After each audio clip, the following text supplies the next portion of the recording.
Suatu kecurigaan menggelisahkan. Sekian lama. Lama sekali. Siapa sesungguhnya oknum itu? Mengapa seperti bukan orang dalam sendiri? Kegelisahan terpendam yang lalu menimbulkan pertanyaan. Kalau ada suku Tionghoa, keturunan Yaman, suku apa? Segala sesuatu berkaitan dengan kebangsaan, bukan hal main-main. Jika dikaitkan keturunan Yaman dengan Tionghoa, karena dulu sama-sama termasuk golongan bangsa timur asing. Harap dipahami yang disebut oknum Yaman kali ini dahulu di dalam BPUPKI disebut golongan Arab. Rupanya sekarang inilah waktu yang tepat untuk membahasnya. Sekaligus terjawab kecurigaan yang sudah lama itu. Rupanya oknum-oknum Yaman yang dalam BPUPKI dahulu disebut golongan Arab memang sesungguhnya asing dalam kewarganegaraan. Sekarang masalah yang berkaitan dengan hal tersebut sudah masuk Mahkamah Konstitusi. Assalamualaikum warahmatullahi wabarakatuh. Rahayu Nusantaraku. Salam sejahtera bagi yang beragama lain. Baik, pemirsa Gosuat Channel, sesuai dengan janji kita di podcast beberapa hari yang silam dengan Bung M. Subhan SHMH. Beliau seorang putra bangsa yang sangat peduli kepada tertib hukum dan kepada nasib pribumi Nusantara. Tadi siang jam 13.30 beliau telah melaksanakan sidang pertama uji materi ke Mahkamah Konstitusi terkait kewarganegaraan orang-orang asing yang tinggal di Indonesia dan terbukti terkonfirmasi mereka belum pernah mengajukan kewarganegaraan. Terutama diantaranya adalah klan Pak Alwi, imigran dari Yaman. Video ini tertulis 1 hari yang lalu pada saat saya memetiknya di hari Rabu malam 12 Maret 2025. Selanjutnya mohon izin saya petikkan sepotong-sepotong supaya ringkas. Mas kita untuk menceritakan detail terkait mengenai masalah sidang hari ini di Mahkamah Konstitusi. Silakan, Kang Mas. Tadi dimulai sidang panel, sidang pertama oleh Mahkamah Konstitusi perkara nomor 14, yaitu perkara permohonan uji materi yang saya ajukan. Pada intinya, majelis hakim panel setuju dengan permohonan saya, namun ada beberapa perbaikan, dan itu saya terima sebagai masukan, karena perbaikannya hanya bersifat asosial atau hal yang tidak apa-apa. Cuman ada salah penulisan, ada hierarki undang-undang yang kelewati, hanya itu.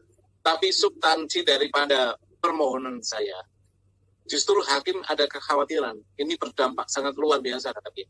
Pasti. Dia bilang begitu. Maka begini, harus ada dukungan yang luas oleh bangsa ini agar ini dikabulkan. Tetapi andai kata karena hakim udah khawatir begitu, nggak dikabulkan, juga tidak apa-apa sebenarnya. Karena materi undang-undang dasar pasal 26 itu jelas sekali. Yang menjadi bangsa Indonesia, yang menjadi warga negara Indonesia adalah bangsa Indonesia asli. Itu nggak bisa ditawar. Kalau ditanya, khusus yang umpama Pak Alawi, kita tanya, apakah mereka bangsa Indonesia? Bukankah dia bangsa Yaman? Bahkan kalau ditanyakan kepada dirinya sendiri, dia akan pasti bilang, dia bukan bangsa Indonesia. Nah, itulah kekhawatiran hakim. Kenapa kalau ini dikabulkan, akan menjadi luar biasa dampaknya itu. Bagaimana sistem kewarganegaraan kita kacau, ada orang asing menjabat di pemerintahan, kacau bukan itu? Nah gitu, argumentasi itu aja. Nah, sedangkan Indonesia itu menganut azas paternal, keturunan darah dari bapak, dari laki-laki. Itu cukup jelas untuk membuktikan bahwa dia itu dari terah laki-laki, nggak ada keturunan bangsa Indonesianya. Maka dia bukan bangsa Indonesia. Harus diputus oleh hakim ini menurut saya. Tapi andai kata tidak diputus, tidak dikabulkan, juga tidak akan berubah status para orang asing ini akan tetap menjadi warga negara asing. Kalau menurut panjenengan pribadi selaku praktisi hukum, panjenengan masih optimis nggak kira-kira ini akan dikabulkan oleh majelis hakim? Super optimis karena tadi hanya 1 hakim yang memilih. Sementara di Mahkamah Konstitusi itu ada 9 hakim. Bila di awal video ini dikaitkan antara Tionghoa dengan keturunan Yaman, ternyata dalam sidang Mahkamah Konstitusi juga dijadikan perbandingan dalam argumentasi. Bisa diceritakan pada hari ini tadi, sidang pertama tadi, Mas? Jadi gini, ada satu argumen dari hakim untuk membuat contoh. Nah, saya membuat contoh, kenapa ini harus equal terhadap semua warga negara. Saya bilang bahwa ada warga negara keturunan Tionghoa yang pada awal-awal kemerdekaan, bahkan sampai tahun 80-an, dikejar-kejar aparat akan mengakui atau pulang. Nah, kenapa warga negara Arab itu tidak? Berarti negara telah berlaku tidak adil kepada semua warga negara yang ada di Indonesia. Gitu. Kenapa orang-orang Tionghoa diminta untuk mengurus SBKRI, surat bukti kewarganegaraan di Indonesia, sementara orang Arab tidak?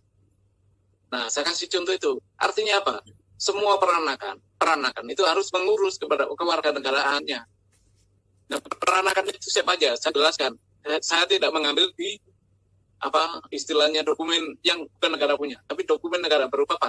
Penjelasan Undang-Undang Dasar yang dibuat oleh Mr. Supomo, yaitu penjelasan pasal 26 ayat 1 itu, bahwa yang dapat menjadi warga negara itu peranakan, disebut di situ ada peranakan Belanda, ada peranakan India, ada peranakan Tionghoa, ada peranakan Arab. Artinya Arab memang harus dia yang menjadi sasaran undang-undang kewarganegaraan untuk menjadi warga negara. Karena ini orang Arab ini ditunggu sejak tahun 1946 itu sudah ada undang-undang kewarganegaraan. Nah, orang-orang Arab, orang-orang peranakan terutama itu dikasih kesempatan untuk mengakui kemerdekaan atau kekuasaan negara kita. Tapi diperpanjang sampai tahun 58 Undang-Undang Kewarganegaraan nomor 62 itu juga belum mengakui itu orang-orang Arab. Tapi orang-orang warga Cina, warga Tionghoa rata-rata mengakui kemerdekaan sehingga dia mengurus sebagai warga negara Indonesia. Jadi ditunda dari tahun 47 sampai 58 itu pun orang Arab tidak peduli dengan kewarganegaraan itu karena memang dia tidak mengakui kemerdekaan Indonesia. Dia ingin menjadi warga kelas 2 saja itu.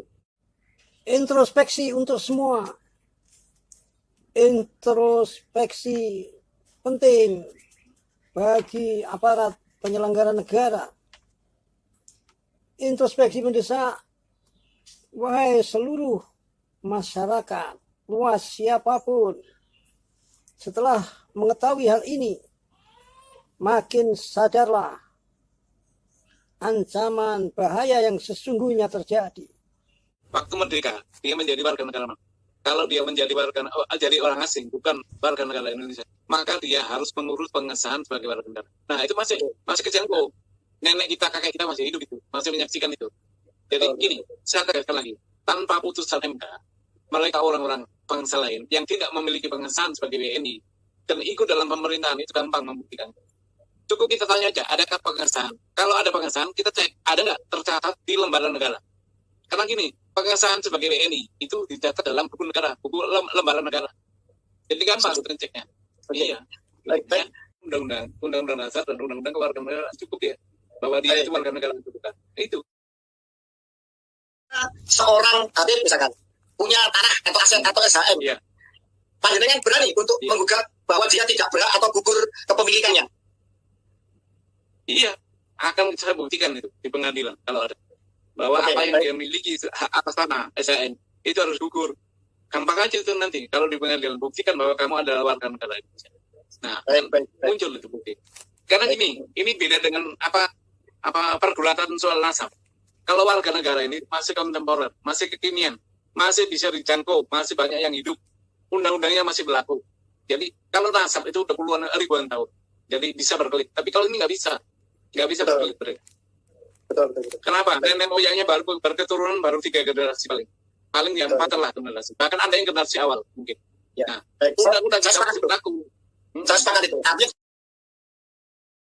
klan Az-Zubaidi itu telah berkorespondensi dengan kami dan mereka mendukung perjuangan pergerakan ini. Klan Az-Zubaidi kan Mas, itu secara DNA benar-benar orang Arab, haplogrupnya J1. Secara haplotype mereka terbukti sebagai keturunan dari garis Ismail bin Ibrahim. Alhamdulillah mereka juga mendukung pergerakan ini, mereka mendukung anti rasisme di Nusantara, mereka mendukung kesetaraan, mereka mendukung Bhinneka Tunggal Ika, dan alhamdulillah sangat surprise mereka juga mendukung tentang perjuangan pergerakan panjenengan. Dan kami mengundang kepada seluruh segenap lintas etnis baik asli pribumi maupun non pribumi yang telah menjadi warga negara Indonesia, yang dulu terutama etnis Cina ya atau klan-klan Arab yang pernah mengajukan kewarganegaraan untuk ikut mendukung pergerakan ini. Karena apa? Agar bangsa ini bisa menerapkan kesetaraan di depan hukum, tidak ada tebang pilih. Karena itu nanti di link ini nanti akan diberikan juga contoh amicus curiae.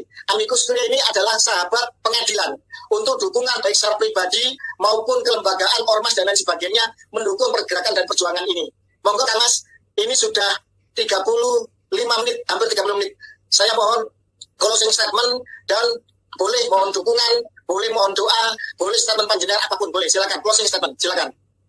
Begini kawan-kawan sahabatku sekalian, saya berjuang ini demi bangsa dan negara.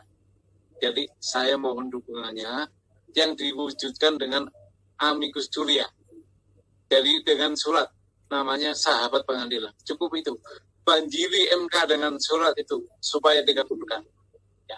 Banjiri surat-surat sahabat pengadilan ini ke MK dari segala penjuru, dari semua lapisan masyarakat, dari tokoh-tokoh agama, tokoh-tokoh budaya, tokoh-tokoh yang lainnya boleh. Ya. Jadi cukup itu aja, nggak perlu datang, nggak perlu hadir. Cukup banjiri MK dengan surat sahabat pengadilan. Sahabat pengadilan. Ya. Oke, itu saja. Terima kasih. Terima kasih, Mas. Jadi itu harapan beliau. Demikianlah kiranya bagi yang ingin menyimak secara lengkap video dari Gus Fuad Channel itu, linknya saya cantumkan di kolom deskripsi.